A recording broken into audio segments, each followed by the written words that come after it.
Capítulo 5. E algo mais. Você já tentou sinceramente, e ainda assim falhou. Talvez tenha falhado porque havia algo mais necessário para trazer o sucesso que você estava procurando. O axioma de Euclides diz: o todo é igual à soma de todas as partes e é maior do que qualquer de suas partes. Isso pode ser avaliado, assimilado e aplicado em cada resultado ou realização. Por outro lado, qualquer parte é menor do que o todo. Portanto, é importante que você adicione todas as partes necessárias para completar o todo. Uma atitude mental negativa é uma das principais causas de fracasso. Você pode ser desnecessariamente ignorante dos fatos, leis universais e poderes. Você pode conhecer muitos deles, mas fracassar em aplicá-los a uma necessidade específica. Você pode não saber como conseguir relacionar, usar, controlar ou harmonizar poderes conhecidos e desconhecidos. Quando busca o sucesso com a AMP, você continua tentando, continua pesquisando para encontrar algo mais. O fracasso é experimentado por aqueles que, quando experimentam a derrota, param de tentar encontrar o algo mais. É fácil quando você aprende o algo mais e experimenta o que não. Dê um quebra-cabeça para uma criança e talvez ela não consiga resolvê-lo. Se continuar tentando e aprender como resolvê-lo, ela então trata disso rapidamente. Você não é criança, mas talvez haja vários enigmas da vida que você queira resolver. Você pode resolvê-los mais facilmente com a AMP. Por exemplo, certa vez um compositor escreveu uma canção, mas não conseguia publicá-la. George M. Cohan comprou-a e acrescentou algo mais. O algo mais rendeu uma fortuna a Cohan. Ele apenas acrescentou 3 palavrinhas: ip, ip, urra. Thomas Edison fez mais de 10.000 experimentos antes de desenvolver uma lâmpada incandescente de sucesso. Após cada derrota, ele continuou à procura de algo mais, até encontrar o que procurava. Quando o desconhecido tornou-se conhecido para ele, inúmeras lâmpadas elétricas puderam ser fabricadas. Foi necessário apenas aplicar leis universais que sempre existiram, mas anteriormente não haviam sido reconhecidas como aplicáveis à invenção específica. Existem muitas curas e prevenções para as doenças. Todavia, em determinado momento, podem ser desconhecidas. A prevenção médica para a polio era desconhecida até o Dr. Jonas Edward Salk utilizar princípios da lei universal que antes não eram aplicados pela profissão médica para a prevenção dessa temida doença. Você pode fazer $1 milhão empregando uma fórmula de sucesso. Se perder seu dinheiro, pode fazer outro 1 milhão e até mais. Quer dizer, desde que saiba a fórmula e aplique. Suponha que você não tenha reconhecido a fórmula a qual ajudou a fazer seu primeiro 1 milhão. Você pode fracassar na segunda tentativa, pois se desvia dos princípios do sucesso aplicáveis. Em sua segunda tentativa, pode precisar fazer ajustes devido a condições cambiantes, mas os princípios permanecerão os mesmos. Orville e Burr-Wright tiveram sucesso em voar porque acrescentaram algo mais. Muitos inventores chegaram muito perto de inventar o avião antes dos irmãos Wright. Eles usaram os mesmos princípios utilizados pelos outros, mas acrescentaram algo mais. Criaram uma nova combinação. Por isso tiveram sucesso onde todos os outros falharam. O algo mais foi bastante simples. Anexaram flaps móveis de um design específico nas extremidades das asas, de modo que o piloto pudesse controlá-los e manter o equilíbrio do avião. Esses flaps foram os precursores do aileron moderno. Você notará um denominador comum em todas essas histórias de sucesso. Em cada caso, o ingrediente secreto foi a aplicação de uma lei universal anteriormente não aplicada. Isso fez a diferença. Então, se você está no limiar do sucesso sem ser capaz de atravessá-lo, tente acrescentar algo mais. Não precisa ser muito. As palavras ip, ip, urra foram tudo o que era preciso para fazer uma canção de sucesso. Pequenos flaps foram tudo o que era preciso para fazer um avião voar depois de outros terem fracassado. Não é necessariamente a quantidade de algo mais, Mas a qualidade inspirada é que conta, porque a Suprema Corte decidiu que Alexander Graham Bell inventou o telefone. Muitas pessoas alegaram ter inventado o telefone antes de Alexander Graham Bell. Entre aqueles que detinham patentes anteriores estavam Gray, Edison, Dobea, McDonald, Vanderwade e Reis. Felipe Reis foi o único que aparentemente chegou perto do sucesso. A pequena diferença que fez uma grande diferença foi um único parafuso. Reis não sabia que, se tivesse girado um parafuso um quarto de volta, teria transformado a corrente alternada em corrente contínua. E então teria sido bem-sucedido. Em um caso da Suprema Corte dos Estados Unidos, o tribunal observou que Reis sabia o que tinha de ser feito a fim de transmitir a fala pela eletricidade é muito aparente, pois, em seu primeiro artigo, disse, tão logo seja possível produzir, em qualquer lugar e de qualquer forma, vibrações cujas curvas sejam as mesmas que as de qualquer tom ou combinação de tons determinados, deveremos receber a mesma impressão que esse tom ou combinação de tons teriam produzido em nós. A corte observou a seguir. Reis descobriu como reproduzir tons musicais, mas não mais que isso. Ele podia cantar por meio de seu aparelho, mas não podia falar. Do início ao fim ele admitiu isso. Como no caso dos irmãos Wright, o algo mais que Bell adicionou foi relativamente simples. Ele mudou de uma corrente intermitente para uma corrente contínua, o único tipo capaz de reproduzir a fala humana. As duas correntes são exatamente a mesma corrente direta. Intermitente significa quebrada por uma pequena pausa. Especificamente, Bell manteve o circuito aberto em vez de quebrar o circuito intermitentemente como Reis tinha feito. O tribunal concluiu: Reis nunca pensou nisso e não conseguiu transmitir a fala telegraficamente. Bell fez e teve êxito. Sob tais circunstâncias, é impossível sustentar que o que Reis fez foi uma antecipação da descoberta de Bell. Seguir Reis é fracassar, mas seguir Bell é ter sucesso. A diferença entre os dois é simplesmente a diferença entre fracasso e sucesso. Se Reis tivesse prosseguido, poderia ter encontrado a rota para o sucesso, mas ele parou e fracassou. Bell deu seguimento ao trabalho e o levou a um resultado bem-sucedido. Seu sócio majoritário silencioso inspirou-o para o sucesso. R.G. Letourneau, construtor de equipamento pesado de terraplenagem, motivou milhares de pessoas com seus discursos inspiradores. Nessas palestras, ele se referia com reverência a meu sócio majoritário. Falava sobre a inspiração e ajuda que recebeu do sócio. Letourneau tinha pouca educação formal, mas realizou feitos de engenharia espantosos. Como subcontratante da grande represa Hoover em Nevada, Letourneau perdeu uma fortuna porque foi surpreendido com um inesperado extrato de rocha. O custo de perfuração da rocha foi maior do que ele tinha calculado na estimativa do contrato. Então, ele quebrou tentando cumprir sua parte no acordo. Mas, em vez de ficar remoendo a perda, Letourneau voltou-se para a oração. Como ele rezou, expressando gratidão, profunda gratidão, pelo que lhe restara: um corpo sádio, um par de mãos fortes, um cérebro que podia pensar e algo mais. Nas minhas horas de maior aflição, disse Letourneau, encontrei meu maior triunfo na revelação e descoberta de um sócio majoritário silencioso. Desde então, reconheço esse sócio na minha vida pessoal e empresarial. Tudo o que tenho, tudo o que fiz que valeu a pena, devo a ele. Napoleão Hill esteve associado a Letourneau por 18 meses e teve a oportunidade de observá-lo de perto. Àquela altura, Letourneau tornara-se um conhecido conferencista inspirador. Ele dedicava muito de seu tempo a viajar por todo o país em seu avião particular, pregando sua mensagem. E é maravilhoso estar em sociedade com Deus. Certa noite, quando os dois homens voavam de volta para casa após uma palestra na Carolina do Norte, aconteceu algo interessante. Logo depois da decolagem, Letourneau foi dormir. Cerca de 30 minutos mais tarde, Napoleão Hill viu pegar um caderninho do bolso e escrever várias linhas nele. Depois que o avião pousou,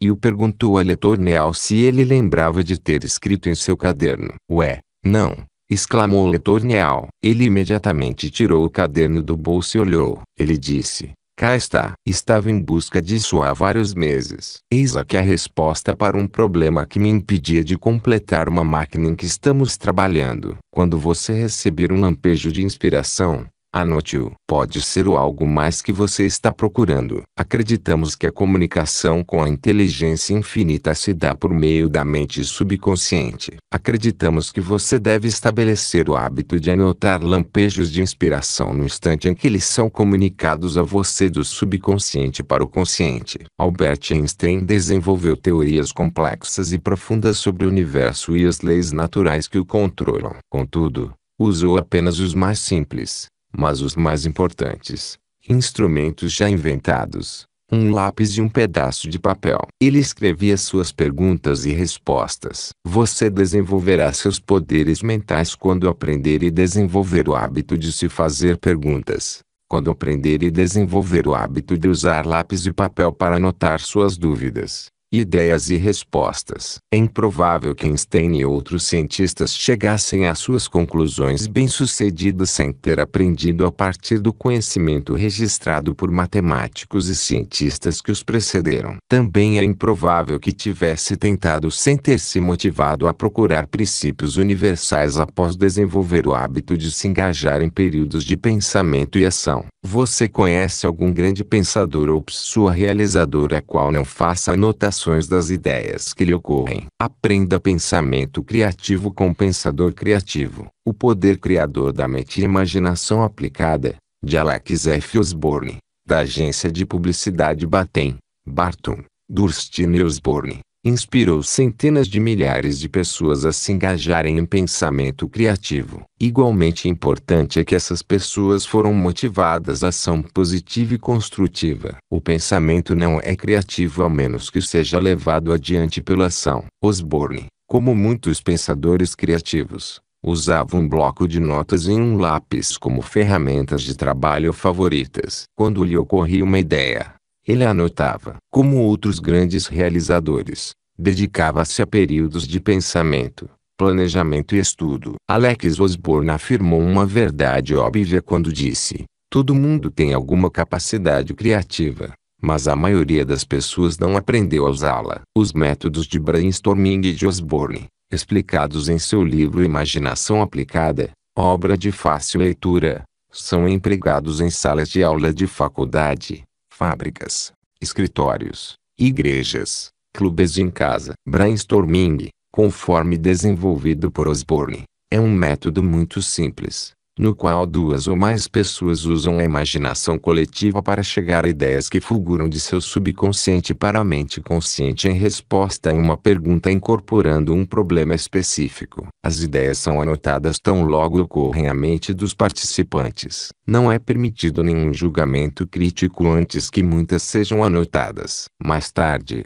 são esquadrinhadas e julgadas para se determinar a praticidade e o valor. A Faculdade La Salle da Filadélfia e muitas universidades em todo o país ministram cursos abrangentes de pensamento criativo, incluindo os métodos utilizados pelos pensadores criativos em muitas fases dos negócios e da indústria. Foi um desses pensamentos criativos que permitiu a Elmer Gates fazer deste mundo um lugar melhor para se viver. Gates foi um grande professor, filósofo, psicólogo, cientista e inventor norte-americano. Ao longo da vida, desenvolveu centenas de invenções e descobertas nas várias artes e ciências. Ele praticou pensamento criativo sentado em busca de ideias. A própria vida de Gates provou que seus métodos de desenvolvimento do corpo e cérebro poderiam gerar um corpo saudável e aumentar a eficiência da mente. Napoleão o lembra como, munido de uma carta de apresentação de Andrew Carnegie, foi visitar Gates em seu laboratório em Chevy Chase. Quando Will chegou, a secretária de Gates disse: sinto muito, mas não estou autorizada a perturbar o Dr. Gates neste momento. Quanto tempo você acha que vai demorar para que eu possa vê-lo? Perguntou. Não sei, mas pode demorar até 3 horas. Ela respondeu. Você poderia me dizer por que não pode perturbá-lo? Ela hesitou e então respondeu: ele está sentado em busca de ideias. Napoleão Hill sorriu. O que isso significa? Sentado em busca de ideias. Ela retornou o sorriso e disse: Talvez seja melhor deixarmos o Dr. Gates explicar. Realmente não sei quanto tempo vai demorar, mas você está convidado a esperar. Se preferir vir outro dia, verei se consigo marcar um horário para você. Will decidiu esperar. Foi uma decisão valiosa. O que aprendeu valeu a pena esperar. Ele contou o que aconteceu da seguinte maneira. Quando Gates finalmente apareceu na sala e sua secretária nos apresentou, contei-lhe em tom jocoso o que ela havia dito. Depois de ler a carta de apresentação de Andrew Carnegie, respondeu em tom afável: você estaria interessado em ver onde me sento em busca de ideias e como faço isso? Ele me levou para uma salinha à prova de som. A única mobília no cômodo consistia em uma mesa e uma cadeira simples. Em cima da mesa, havia blocos de papel, vários lápis e um interruptor para acender e apagar as luzes. Em nossa entrevista, Gates explicou que, quando era incapaz de obter uma resposta para um problema, entrava na sala, fechava a porta, sentava-se, apagava as luzes e mergulhava em profunda concentração. Ele aplicava o princípio do sucesso de atenção controlada, pedindo ao subconsciente que lhe desse uma resposta para o problema específico, fosse qual fosse. Em algumas ocasiões, as ideias pareciam não vir. Em outras vezes, afluíam à sua mente na mesma hora. E, em alguns casos, levava até 2 horas para aparecerem. Tão logo começavam a se cristalizar, ele acendia as luzes e começava a escrever. Elmer Gates refinou e aperfeiçoou mais de 200 patentes que os outros inventores tinham empreendido, mas ficado aquém do sucesso. Ele conseguiu adicionar os ingredientes que faltavam. O algo mais. Seu método consistia em começar pela análise do pedido de patente e seus desenhos até encontrar sua fraqueza, o algo mais que faltava. Ele levava uma cópia do pedido de patente e dos desenhos para a saleta. Ao sentar-se em busca de ideias, concentrava-se em encontrar a solução para um problema específico. Quando Napoleão Hill pediu a Gates para explicar a origem de seus resultados ao sentar-se em busca de ideias, ele deu a seguinte explicação: as fontes de todas as ideias que são conhecimento armazenado na mente subconsciente e adquirido por meio de experiência individual, observação e educação. Conhecimento acumulado por outros pelos mesmos meios, que podem ser transmitidos por telepatia. O grande armazém universal de inteligência infinita, onde é depositado todo o conhecimento e todos os fatos e que pode ser contatado por meio do setor subconsciente da mente. Quando sento em busca de ideias, posso sintonizar uma ou todas essas fontes. Se outras fontes de ideias estão disponíveis, não sei quais são. Elmer Gates encontrava tempo para se concentrar e pensar em sua busca por algo mais. Ele sabia o que estava procurando especificamente e ia adiante com ação positiva. No capítulo 7, vamos discutir como você pode aprender a ver, de modo que sua busca por algo mais seja facilitada. Nessa busca, você pode falhar. Porém, ao fracassar, você pode ter sucesso em descobrir algo ainda maior. Pergunte a si mesmo: por quê? Seja observador. Pense, entre em ação. Acreditamos que a Bíblia, além de um dicionário e uma enciclopédia bons e abrangentes, deve estar presente em cada casa. Eles também podem ajudar em sua busca por algo mais. Você não precisa ter vergonha de ser um fracasso como Cristóvão Colombo. Olhe em sua enciclopédia britânica e você encontrará a história eletrizante e emocionante de Cristóvão Colombo. Ele estudou astronomia, geometria e cosmografia na Universidade de Pavia. O livro de Marco Polo, Teorias de Geógrafos, Relatórios e Tradições de Navegantes, bem como embarcações com obras de arte e artesanato de origem não europeia lançadas ao mar, tudo isso estimulou a imaginação dele. Passo a passo, ao longo dos anos, por meio de raciocínio indutivo, ele chegou à firme convicção de que o mundo era uma esfera. Tendo chegado a essa conclusão, ficou convencido, por meio do raciocínio dedutivo, de que o continente asiático poderia ser alcançado navegando-se para o oeste a partir da Espanha, assim como Marco Polo havia alcançado viajando para o leste. Ele desenvolveu um desejo ardente de provar sua teoria, buscou o apoio financeiro necessário, navios e homens para explorar o desconhecido e encontrar algo mais. Ele entrou em ação. Manteve a mente no seu objetivo. Durante um período de 10 anos, muitas vezes esteve prestes a receber a ajuda necessária. Mas o embuste de um rei, o ridículo, a desconfiança e o medo de funcionários subordinados do governo, a descrença daqueles que queriam ajudá-lo, mas no último momento se recusavam por causa do ceticismo de seus assessores científicos.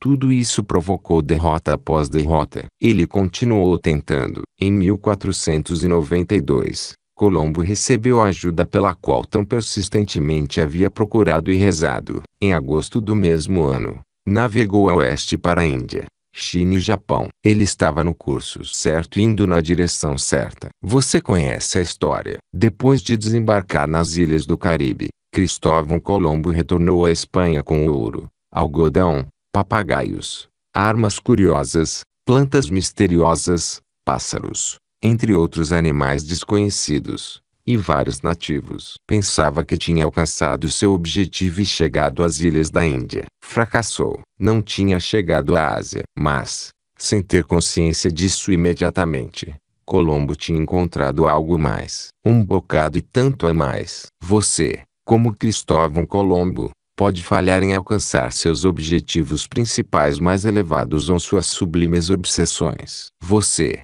como ele, pode fracassar em seus esforços para chegar a um destino distante no reino do desconhecido. Mas pode descobrir algo mais, algo equivalente à riqueza das Américas. Você, como ele, pode inspirar e direcionar aqueles que lhe seguem a rumar na direção certa, no curso certo, e irem mais longe no desconhecido até alcançar os objetivos dignos que concebeu. Você, como ele, tem tempo e o poder de pensar. Você, como ele, pode esforçar-se com persistência e com uma atitude mental positiva para alcançar seus objetivos principais definidos e encontrar algo mais. Você não precisa ter vergonha de ser um fracasso como Cristóvão Colombo. Ponto. E algo mais. Como aplicar isso? Por agora você deve estar em condições de extrair princípios dos exemplos específicos, de modo que possa relacionar, assimilar e usá-los. Concordamos com o almirante H.G. Rickover nas verdades fundamentais de sua declaração. Entre os jovens engenheiros que entrevistamos, encontramos uns poucos que tiveram formação completa nos fundamentos ou princípios de engenharia. Porém, a maioria absorveu quantidades de fatos muito mais fáceis de aprender do que os princípios, mas de pouco uso sem a aplicação destes. Uma vez adquirido, um princípio torna-se parte do indivíduo e nunca é perdido. Pode ser aplicado aos novos problemas e não se torna obsoleto, como acontece com todos os fatos em uma sociedade cambiante. 1. Aprenda os princípios. Aplique-os. Se você não está fazendo progresso satisfatório para alcançar seus objetivos, procure algo mais. Pode ser algo conhecido ou desconhecido, mas você vai encontrá-lo se dedicar o tempo necessário para estudar, pensar, planejar e pesquisar. Agora, este capítulo não estaria completo sem referência à força cósmica do hábito. Usar a força cósmica do hábito é um dos 17 princípios do sucesso. E o conceito da força cósmica do hábito é fácil de entender. Trata-se de um nome que demos ao poder aplicado de qualquer princípio ou lei natural e universal, conhecido ou desconhecido. A força cósmica do hábito pode ser simplesmente definida como o uso da lei universal, seja ela conhecida ou desconhecida para você. Por exemplo, é fácil entender que, quando um objeto cai no chão, a lei da gravidade está sendo aplicada. E, portanto, se você quer que um objeto caia de uma determinada altura, você usa a força cósmica do hábito. Nesse caso em particular, a lei da gravidade. Mas a lei da gravidade, ou qualquer outra lei, não é em si mesma um poder. Contudo, quando você usa o princípio corretamente, o poder então é empregado de acordo com a lei universal. E, assim, a quebra do átomo, cada invenção, fórmula química, fenômeno psíquico, ação e reação individual, seja algo físico, mental ou espiritual, é o resultado do uso da lei natural. Para cada resultado, Existe uma causa, e o resultado é ocasionado pelo uso da força cósmica do hábito. Novamente, o homem é uma mente com um corpo, e pode pensar. É por meio do pensamento que ele aprende a usar a força cósmica do hábito, e seu pensamento pode transformar os pensamentos dele em realidade. Esse conceito não é difícil de compreender, pois, em 1900, Albert Einstein deu ao mundo sua famosa fórmula, I igual mc2. Essa fórmula explica a relação entre energia e matéria. Quando a matéria se aproxima da velocidade da luz, chamamos de energia I. À medida que a velocidade diminui para zero, continua a ser matéria. Na fórmula, I é energia, M é massa ou matéria e C representa a velocidade da luz. Assim vemos que a fórmula de Einstein é um símbolo em palavra de uma das leis da força cósmica do hábito. Por compreender e aplicar essa fórmula, o homem tem sido capaz de transformar matéria em energia, e energia em matéria, e de usar a energia atômica para fins construtivos, tais como iluminar uma cidade inteira, abastecer navios, ou mesmo para questões cotidianas como gerar calor para cozinhar. E algo mais. Agora podemos ver que, como matéria e energia são a mesma coisa, tudo no universo está relacionado. Então você tem um problema. Isso é bom. Você vai aprender no capítulo seguinte como adaptar muitas das lições aprendidas neste capítulo à sua própria vida. Então terá condições de enfrentar com êxito os problemas criados pela lei universal da mudança, que, como toda lei natural, é resultado da força cósmica do hábito. Piloto no 5. Pensamentos pelos quais se guiar. E algo mais. O que o importante princípio contido neste capítulo significa para você e como você pode aplicá-lo. 2. Se você falhou em um empreendimento, pode ser porque lhe falte algo mais. Falta um número em sua combinação de sucesso. 3. O todo é igual à soma de todas as partes e é maior do que qualquer de suas partes. A falta de alguma está impedindo seu sucesso. 4. A pequena diferença entre sucesso e fracasso muitas vezes é algo mais. Urra. Um flap de asa móvel. 1/4 de volta de um parafuso. 5. Você tem sociedade com seu sócio majoritário. 6. Use os mais simples, mas mais importantes, instrumentos já inventados, papel e lápis, para anotar lampejos de inspiração quando eles ocorrerem. 7. Qual é a diferença entre a técnica de brainstorming e a de sentar em busca de ideias? Qual é o valor de cada uma? 8. Use o princípio do sucesso de atenção controlada. 9. Não tenha medo de ser um fracasso como Cristóvão Colombo. 10. Você estabeleceu o hábito de aprender os princípios fundamentais, ou apenas absorve quantidades de fatos. 11. Você entende e consegue aplicar em sua própria experiência as verdades e os princípios fundamentais da declaração do almirante H.G. Rickover. Você não precisa ter vergonha de ser um fracasso como Cristóvão Colombo.